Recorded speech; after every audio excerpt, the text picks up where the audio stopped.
Assalamualaikum warahmatullahi wabarakatuh.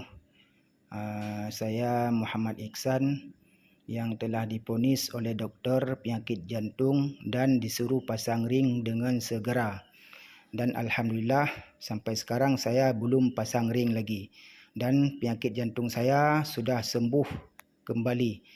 Sudah normal kembali seperti biasa. Tidak ada sakit lagi dan tidak ada semut-semutan lagi di tangan dan di bahu. Alhamdulillah dengan berkah obat ini, iaitu bawang putih tunggal 1/4 dan jahe merah 1/4 di blender. Lebih kurang airnya 2 liter air ataupun 1,5 aqua besar.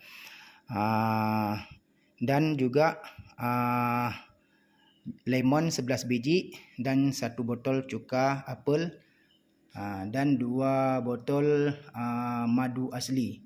Caranya ini di blender bawang putih sama jahe di blender dengan air tadi yang 2 liter, lalu dimasukkan ke kuali. Sesudah di blender dimasukkan dalam kuali.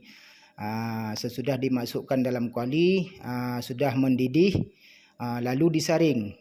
Disaring ampasnya dibuang, lalu diperahlah lemon ini 11 biji dan dimasukkan cuka apel.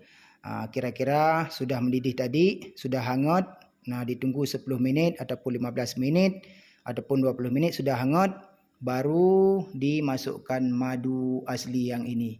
Lalu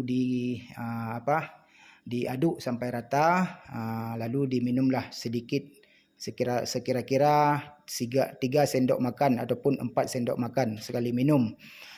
Dan dengan berkah obat ini, alhamdulillah jantung saya sudah kembali normal dan tidak ada lagi sakit. Semoga bermanfaat untuk saudara-saudara dan sahabat-sahabat sekalian. Di-share ya, ini sangat bermanfaat. Assalamualaikum warahmatullahi wabarakatuh.